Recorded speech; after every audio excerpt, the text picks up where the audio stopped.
Hello students, I am Professor Dr. Adarsh Kumar. Today I bring you the next learning episode in BSc Forensic Science, in which I will give you a brief introduction of subject of forensic odontology with its historical development, human dentition, different types of teeth and their functions, eruption pattern of teeth and how they help in estimating age. We will wind up this module with the conclusion on various aspects of forensic odontology. Let us start our module with a look at what we are going to learn today. In module 1, we will have a brief introduction and history of forensic odontology.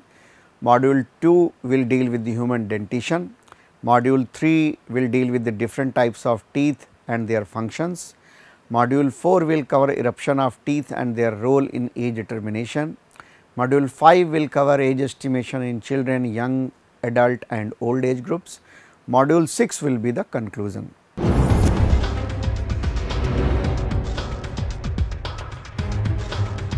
Forensic science has many branches. It has many fields, among which is one of the branches is forensic odontology, specifically as a subdiscipline of forensic anthropology. It is also called as forensic dentistry. That is the more professional term.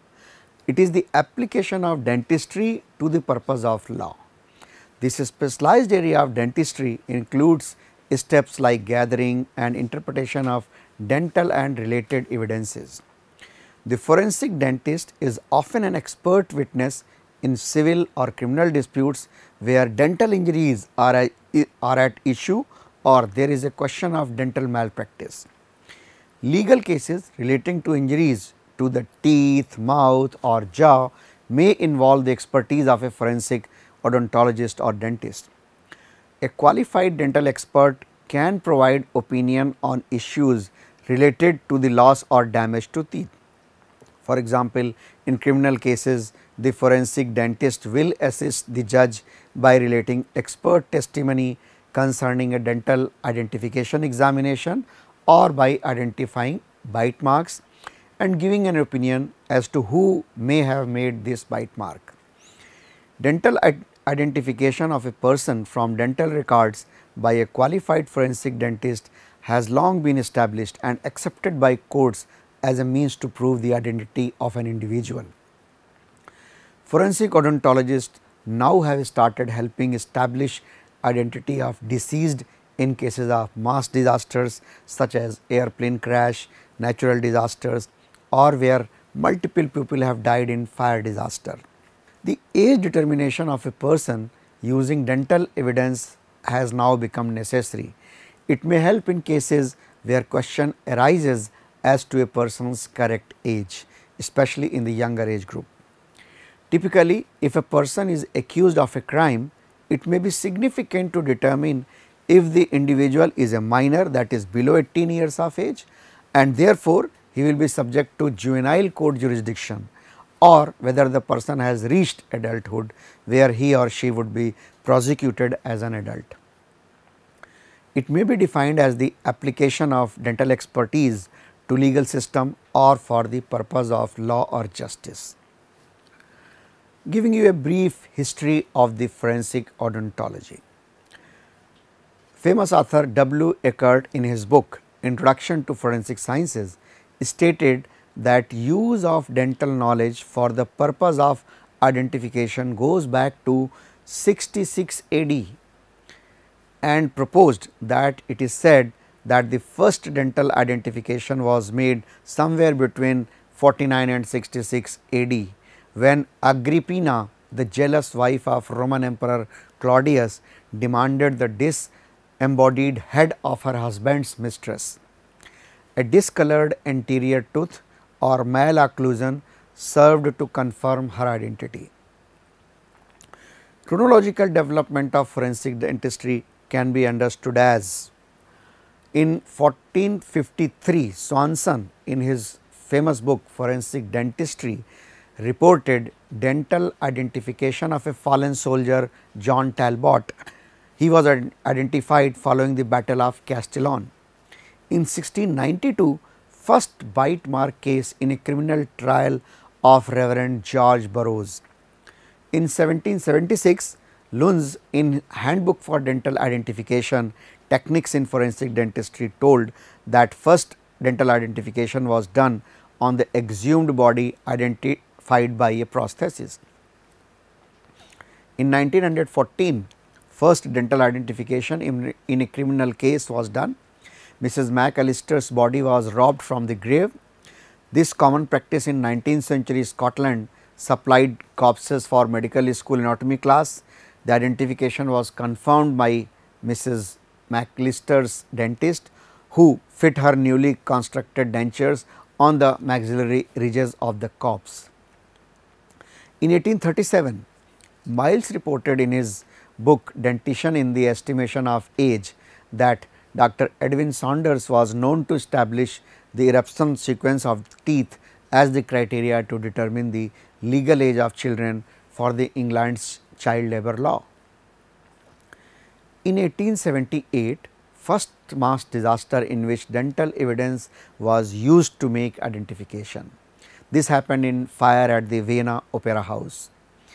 In 1897, fire at the Bazar de la Charité in Paris, 126 perished, some of whom were identified by dental means, and this resulted in the first textbook of forensic dentistry written by Dr. Oscar Omido, who is considered as the father of forensic odontology. In 1952, first US bite mark case resulting in a conviction, and Doyle was convicted of burglary based on his bite mark in partly eaten cheese found at the scene. During 1950s, increasing use of dental identification during World War II, the Korean War and the mass disasters happened. In 1970s, formal international and American organizations in forensic dentistry were established. During 1980s, computer programs were designed for forensic dentistry, particularly for mass disasters, war casualties and national tracking of missing persons and unidentified dead. During the 1990s, the organized forensic dentistry developed and formalizes the guidelines and standards for identification, the bite mark management and mass disasters. There is increasing emphasis and awareness of dentistry's role in the domestic violence, child, spouse and elder abuses. Famous and notorious figures identified through forensic dentistry. Let us see few of them. Adolf Hitler, Eva Braun, Tsar Nicholas II and family. These are the few famous examples who were identified on the basis of dentition.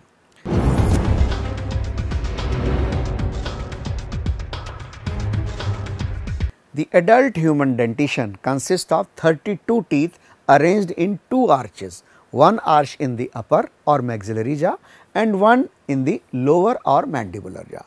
Since these arches are symmetrical, each quadrant contains the same number and type of tooth, which is 2 incisors, these are the incisors, 1 canine behind that, lateral to that, 2 premolars behind that and then 3 molars behind that. So, in every quadrant there are 8 teeth.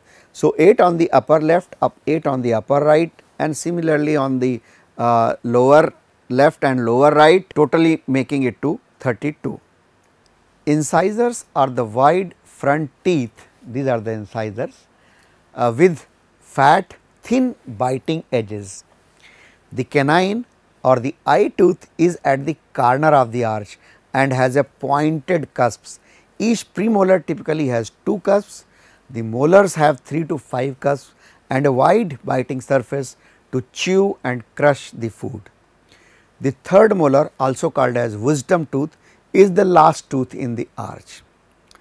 Each tooth has a crown and a root. The crown is the visible portion that protrudes above the gum. The root is embedded into a socket into the jaw. The incisors and canines both have a single root, whereas the premolars have 1 or 2 roots and molars usually have 2 or 3 roots. The crown of the tooth, that is the visible part, is capped by the enamel. This is the hardest tissue of the human body. Under the enamel is dentin, which comprises the bulk of the crown and root. Unlike enamel, dentin is alive and capable of transmitting pain.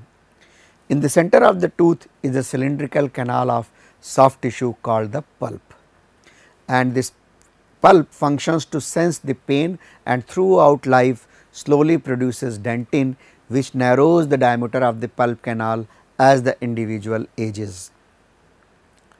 The root is surrounded by a thin layer of bone like tissue called cementum. The fibrous tissue called the periodontal ligament holds the tooth in the jaw because it is embedded into both the cementum and the bony socket wall.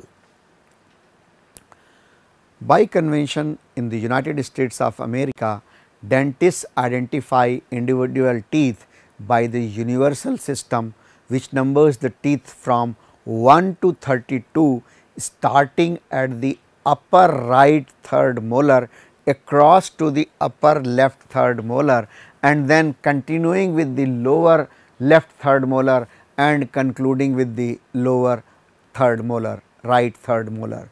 So, it is in this circular fashion. Each number refers to a specific tooth bearing its own specific anatomy. Even though some teeth look alike, a dentist can examine an isolated extracted tooth and determine its correct number in most of the cases.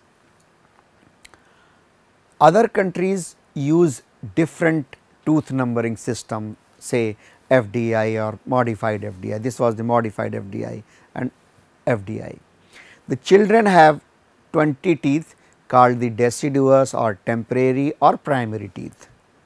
They have no premolars as well as no third molars. These teeth begin to erupt at the age of 6 months and are completely erupted by the age of 2 to 2.5 years.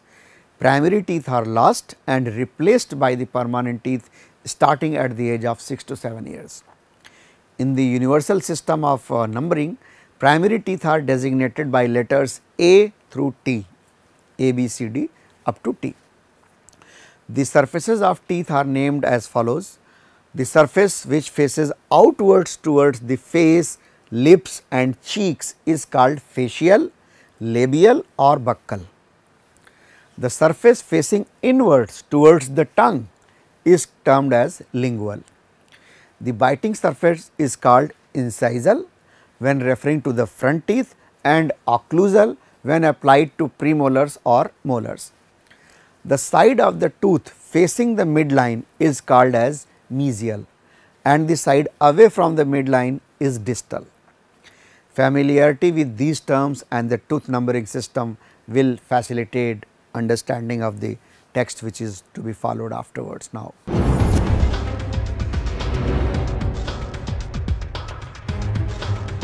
Deals with the different types of teeth and their functions. There are two types of dentition, namely temporary and permanent. The permanent dentition consists of incisors, canines, premolars and molars, whereas temporary dentition consists of incisors, canine and molars and does not have any premolars.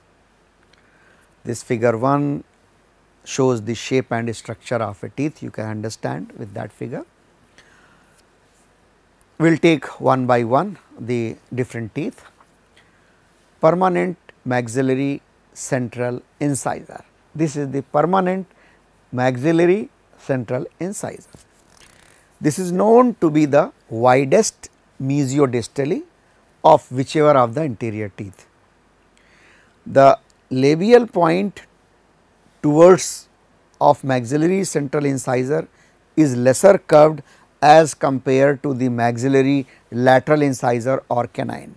So, which ultimately gives the central incisor a somewhat squarish or rectangular appearance. The mesial incisal slant is relatively sharp and the distal incisal slant is rounded. The lingual coating of the maxillary central incisor is the reverse of that found on the labial part of the tooth. From the labial aspect, the exterior of the crown is even generally Mesially and distally merging with the cingulum are the marginal ridges, and between the marginal ridges below the cingulum a shallow concavity is present, which is called as the lingual fossa. The root of the central incisor, maxillary incisor, is single and conical. The root of this tooth from the mesial part is cone fashioned and the top of the root is generally bluntly rounded. The cervical part of the crest is convex labially, although the arc is broad. The head of this tooth displays more bulk from the incisal point of view than one would expect from viewing it from the mesial or distal aspect. Coming on to the permanent mandibular central incisor. So, that is on the lower jaw, central incisor. This tooth is smallest of all the permanent tooth and is much smaller than its maxillary counterpart. So, this is bigger maxillary central, whereas this mandibular is smaller. The incisor edge is almost straight, meeting both the mesial and distal edge and approximately at right angle. The crown has marked lingual inclination. The lingual surface is concave with bulbous convexity near the neck or the cervix of the tooth. The single root of mandibular central incisor is observed to be very narrow mesiodistally and matches up to the narrowness of the crown, even though the root and crown are wide labiolingually.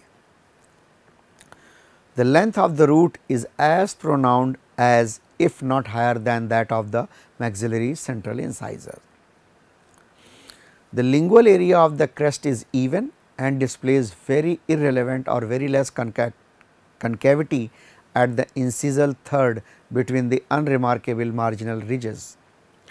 The mesial area of the crown is curved and even at the incisal third and becomes broader and flatter at the middle third cervical to the contact area.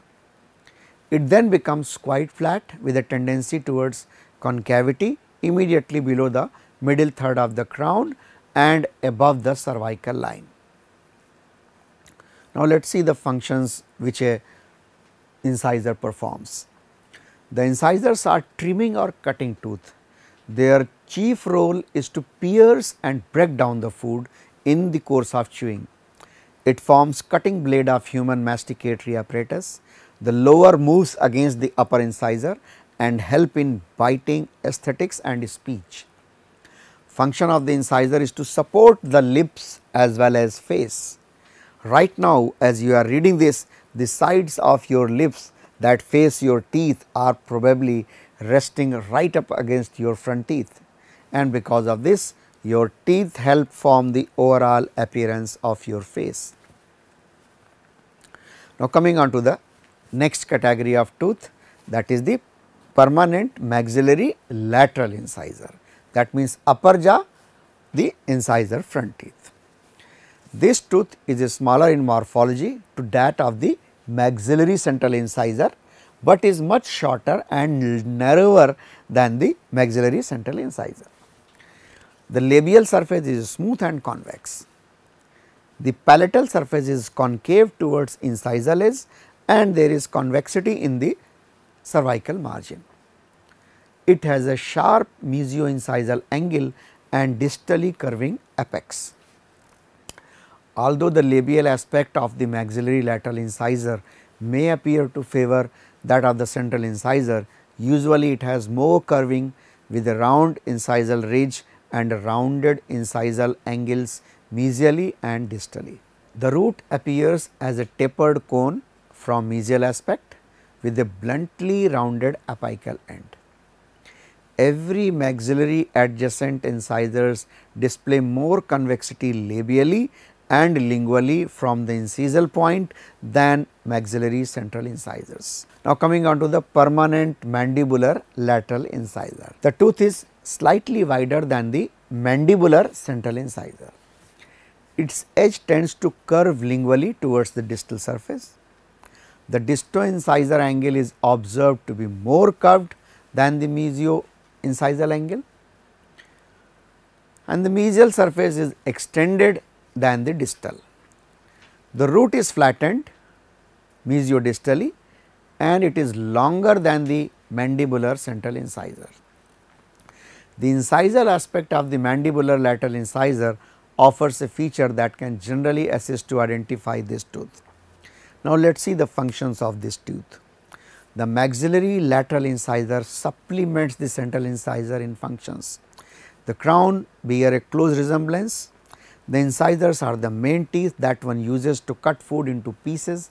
For example, while eating a whole apple, the incisors are the teeth that slice through the apple and help to get the piece of apple into mouth to be fully chewed by other teeth. Coming on to the next category of tooth, that is canine. So, let us see first from the upper jaw, that is maxilla. So, permanent maxillary canine. They have well developed roots which are conical and long. The crown has single cusp and is convex on all the surface. I am talking about this teeth. The two incisor edges taper to form a single pointed cusp which is placed approximately centrally on the tooth. The distal edge is larger than the mesial edge. They are the longest teeth in the mouth. The crowns are frequently as long as those of the maxillary central incisors, and the single roots are longer than those of any of other teeth. The mesial half of the crown makes contact with the lateral incisor and the distal half is in contact with the first premolar. Mesially, the outline of the crown may be observed to be convex from the cervix to the center of the mesial contact area, or the crown may display a slight concavity above the contact area. The crest and root are slenderer lingually than labially. Permanent mandibular canine. The labial surface is smooth and lingual surface is convex, but the features are less important than the maxillary canine. The mesial surface is somewhat straight and continuous with the mesial surface of the root. The mesial slope of incisal edge is shorter than distal edge or slope. The crown is tilted slightly distally in relation to the long axis. The root is single and has ovoid outline. Now, let us see the function of these teeth. Their sharp point allows them to pierce through and tear food. They help in chewing. Canines perform as the guideposts when jaw is moved sideways, that is to the left or towards right. If you slide your jaw to the left right now, you will notice that both the upper left and lower left canine teeth are sliding against each other. Now, the next category of tooth, that is the premolar, first premolar, and that too of the upper jaw, that is the permanent maxillary first premolar. Of course, it is a permanent only, there are no temporary premolars. It resembles like canine when viewed from the buccal aspect. The tooth has two cusps, buccal and palatal. The buccal cusp is larger than the palatal cusp. The mesial ridge is interrupted by a groove which is important diagnostic features of one's tooth. The tooth has two roots, palatal and buccal. A distinguishing feature of this tooth is found on the mesial surface of the crown. Closely cervical to the mesial contact area, centered on the mesial surface and bordered buccally and lingually by the mesiobuccal and mesiolingual line angles is a marked depression called the mesial developing depression. Mandibular first premolar. This tooth has got two cusps. The buccal cusp is much larger than the lingual cusp. The crown is trapezoidal in shape and the occlusal surface slope is nearly symmetrical. The root is single with the rounded contour and contains prominent mesial groove. From the buccal aspect, the form of the mandibular first premolar crown is nearly symmetrical bilaterally. The mesial surface of the root is smooth and flat from the buccal margin to the center. Second premolar of the upper jaw, that is the maxillary second premolar. This tooth resembles the first premolar except the second premolar being smaller in size. The mesial slope of the buccal cusp ridge is usually found to be shorter than the distal slope. Usually the crown and root of the second premolar are thicker at their cervical portions. It is less angular giving a more rounded effect to the crown from all aspects. There are no developmental depression is evident on the mesial surface of the crown as found on the first premolar. So, that way you can differentiate it from that tooth. The crown surface is convex instead.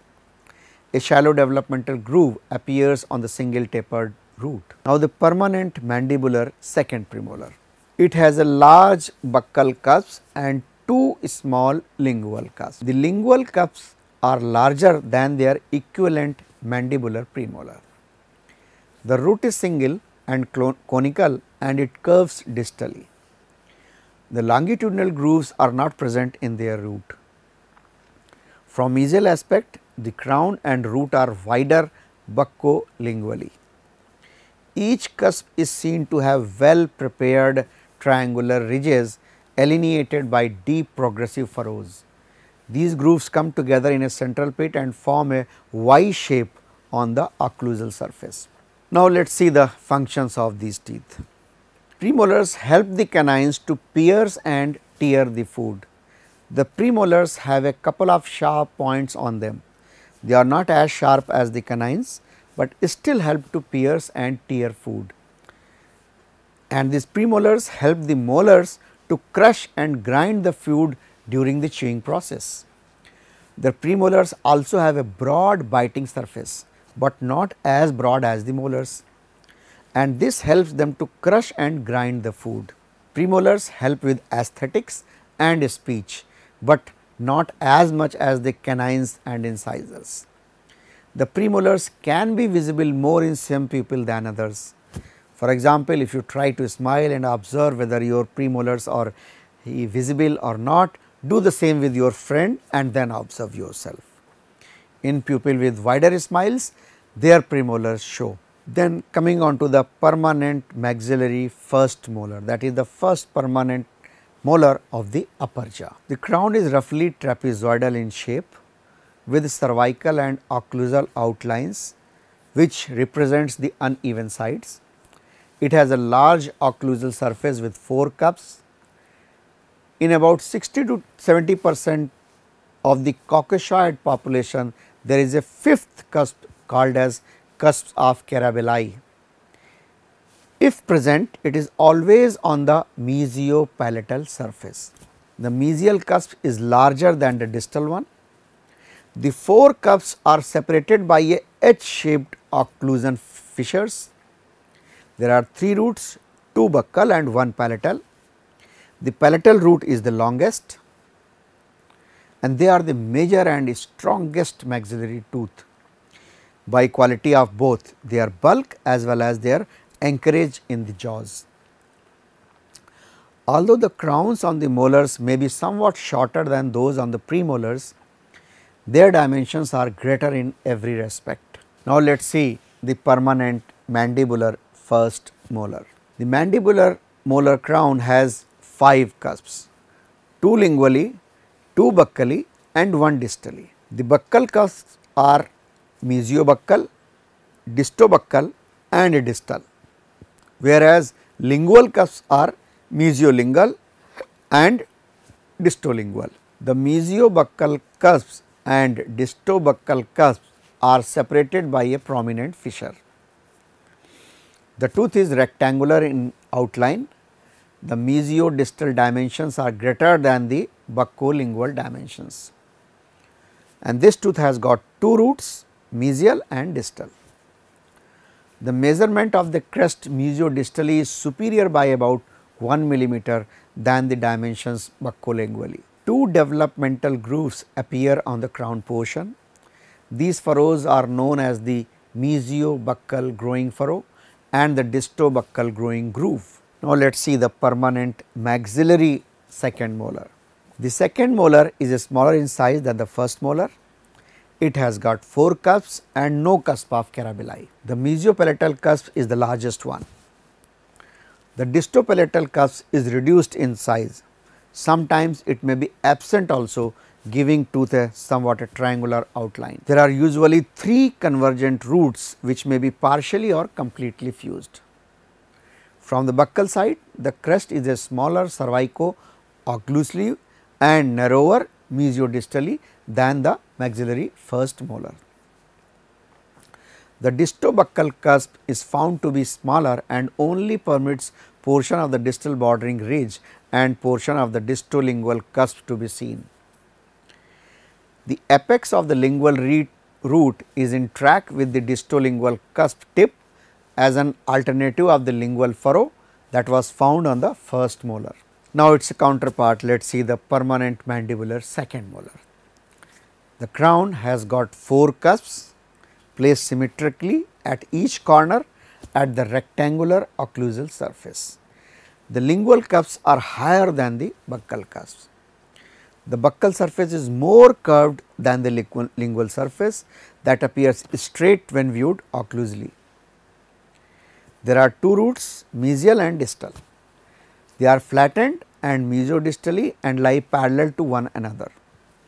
The crest and root of the mandibular second molar come mutually lingually, but to a small intensity, hence insignificant observation of the mesial or distal surface may be seen from this aspect. Now, let us see the last molar, that is the permanent maxillary third molar of the upper jaw. From the buccal side, the crest of the third molar is smaller cervico-occlusally and contracted mesiodistally than that of the second molar.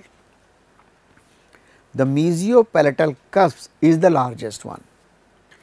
There are usually 3 roots which may be partially or completely fused, functioning as one large root. They are shorter cervicoapically from buccal aspect. However, in many cases a third molar with the same essential features has a poorly developed distolingual cusp with a developmental groove lingually. As of the medial side, apart from the variances in dimensions, the chief feature is the tapering to the fused roots and bifurcation usually in the region of the apical third. The occlusal aspect of a typical maxillary third molar present a heart shaped outline.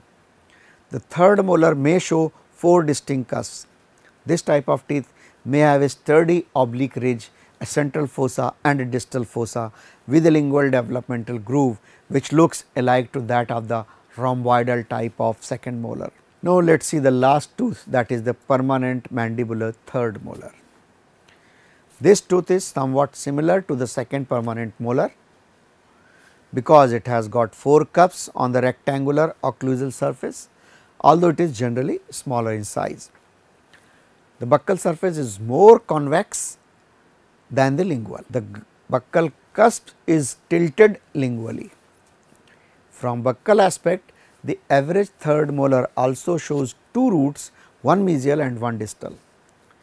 These roots are usually shorter with a poorer development generally than the roots of the first or second molars, and their distal inclination in relation to the occlusal plane of the crown is greater. From mesial aspect, the roots, these are the tapering more from cervix to apex. The apex of the mesial root is usually more pointed, and these molars, these crush and grind the food.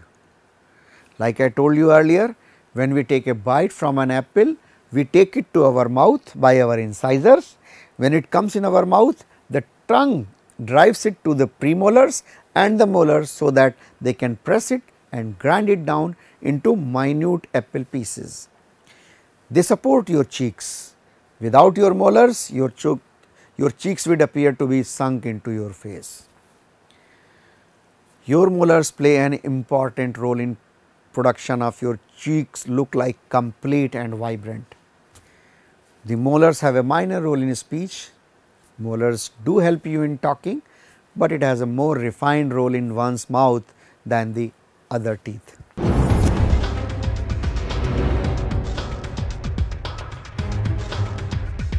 Eruption is the process where a tooth moves from within the crypts, erupts through the alveolar bone and occludes with the opposing teeth in the mouth. The calcification of primary teeth begins in utero from 13 to 16 weeks post fertilization. By 18 to 20 weeks, all the primary teeth begin to calcify. The lower deciduous teeth erupt first thus initiating the deciduous or the temporary dentition. The appearance of the deciduous second molars complete the deciduous dentition by the age of 2 to 2.5 years. Eruption dates are variable in different individuals. Deciduous teeth shed earlier and permanent teeth erupt earlier in girls. The root of a deciduous tooth is completely formed in just about 1 year after eruption of that tooth into the mouth. The intact root is short lived and then it begins to resorb at the apex or depending upon the position of the permanent teeth.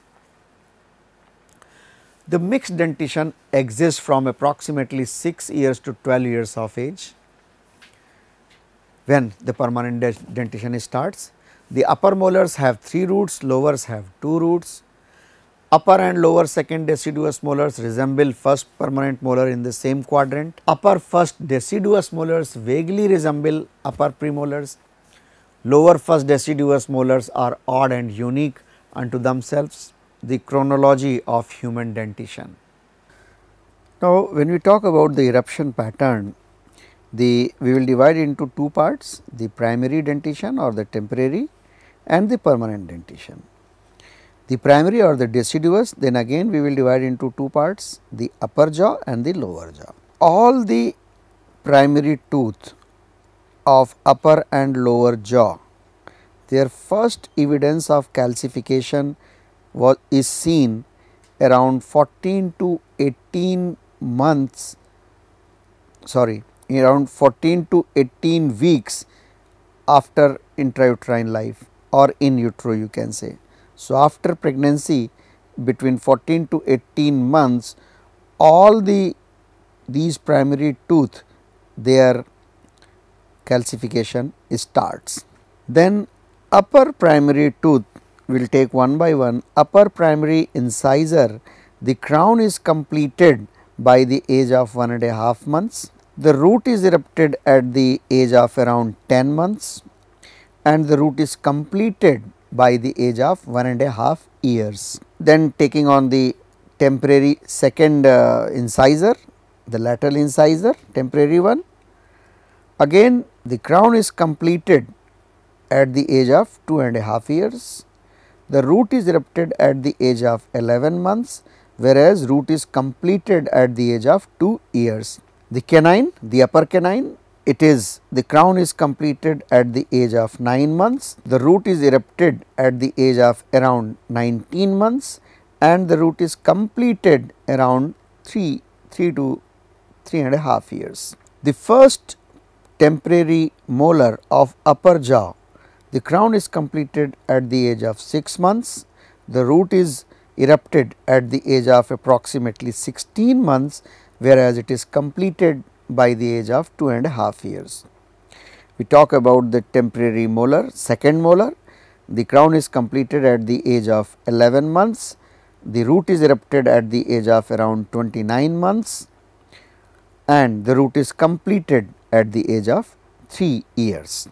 We talk about the temporary teeth of the lower jaw, the first incisor or the central incisor, the crown is completed at the age of 2.5 years, the root is erupted at the age of 8 months, whereas it is completed at the age of 1.5 months. The lateral incisor of the lower jaw, in temporary teeth I am talking about, the crown is completed at the age of 3 months, the root is erupted at the age of 13 months and the root is completed at the age of 1.5 years. The canine, the crown is completed at the age of 9 months, the root is erupted at the age of 20 months and the root is completed at the age of around 3 years.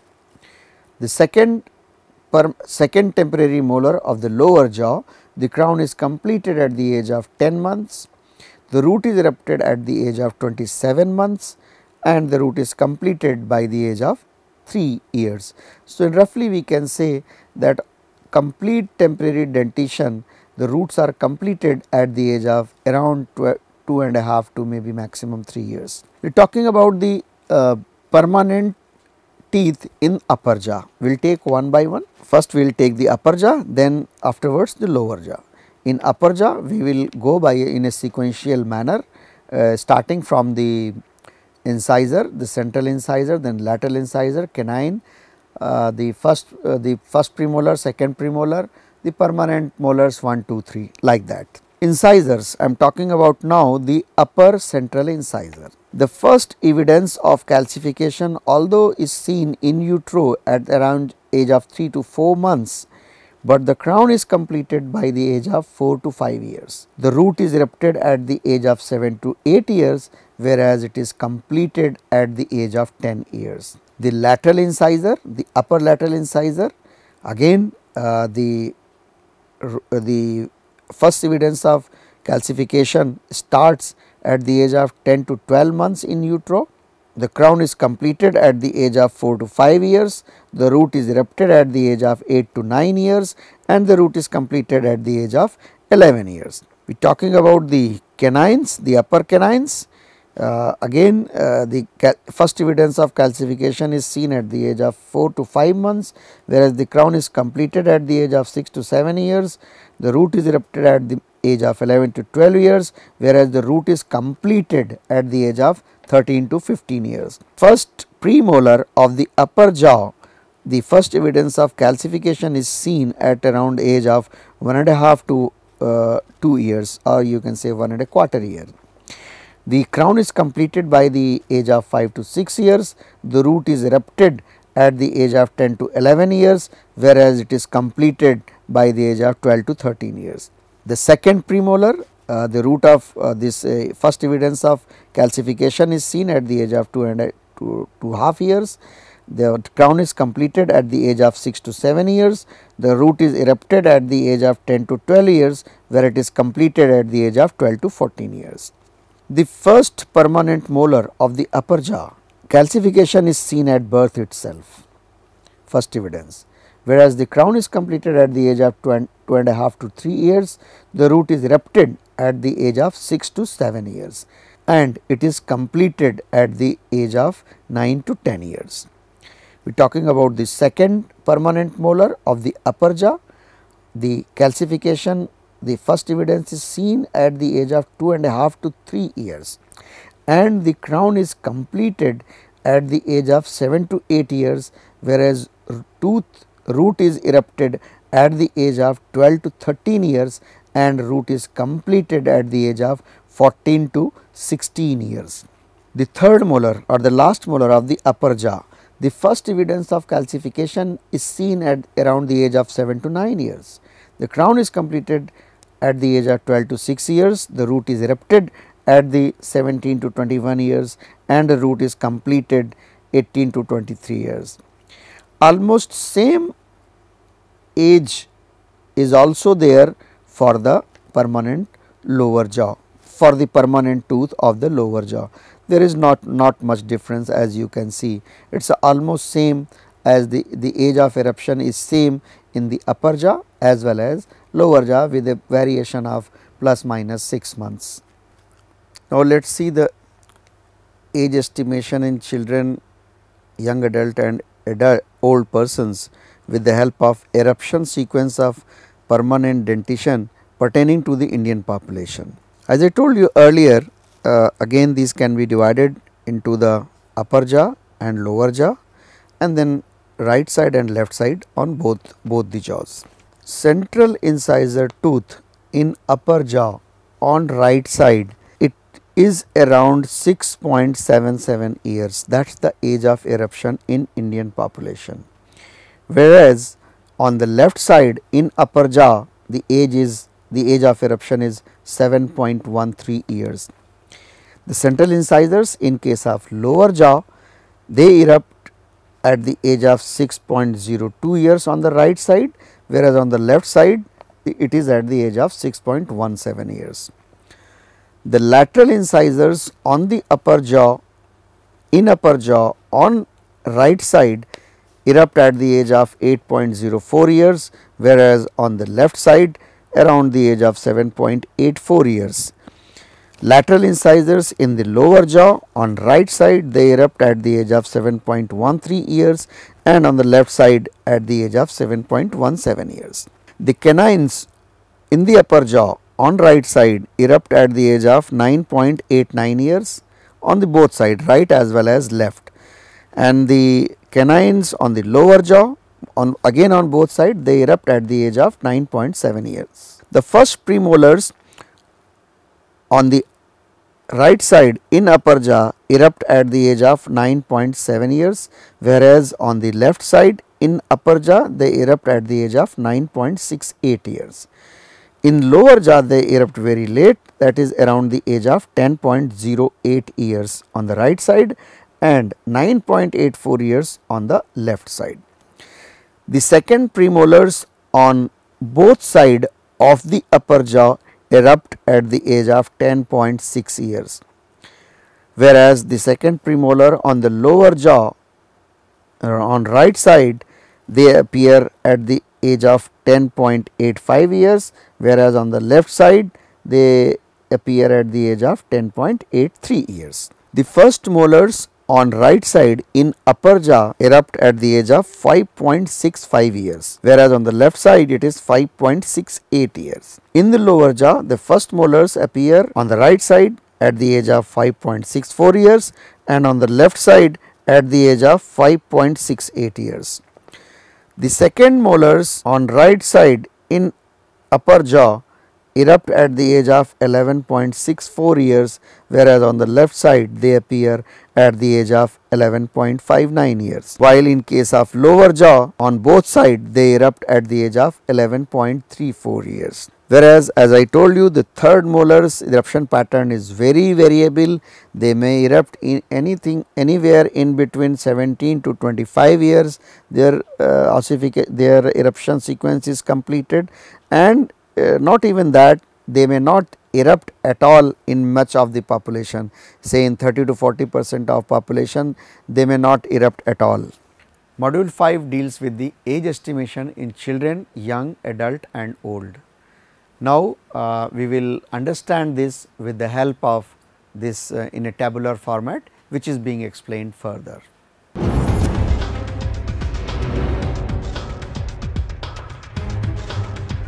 Conclusion of this whole chapter.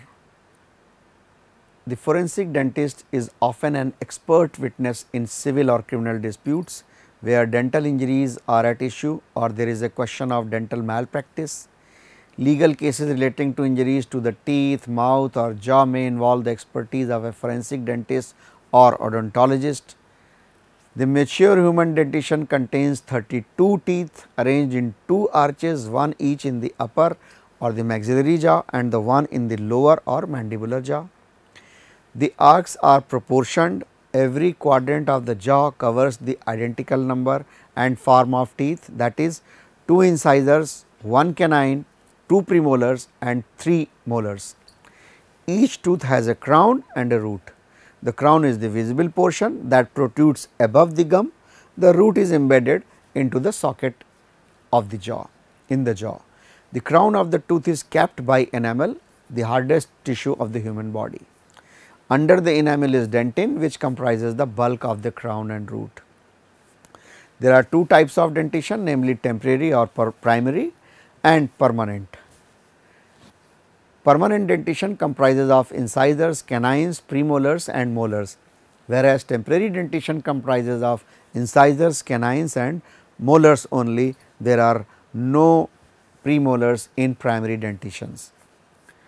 In United States of America, dentists recognize discrete teeth by the universal system that numbers the teeth from 1 to 32, beginning at the upper right third molar across to the upper left third molar and then continuing with the lower third molar and concluding with the lower right third molar. The temporary dentition completes at the age of 2 to 2.5 years or to a maximum up to 3 years.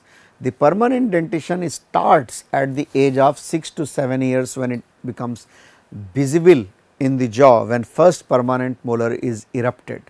Second molar is erupted at the age of 12 to 24 years and last permanent molar erupts between 17 to 25 years of age. With all these informations, here we come to the end of today's lectures. Do keep in mind what we discussed today. I will be back with one more lecture in this series. If you want to learn more and enhance your knowledge, you may log on to our website www.cec.nic.in for MCQs, quizzes, LORs, etc. Thank you for your time today. I will see you in the next lecture. Have a great day.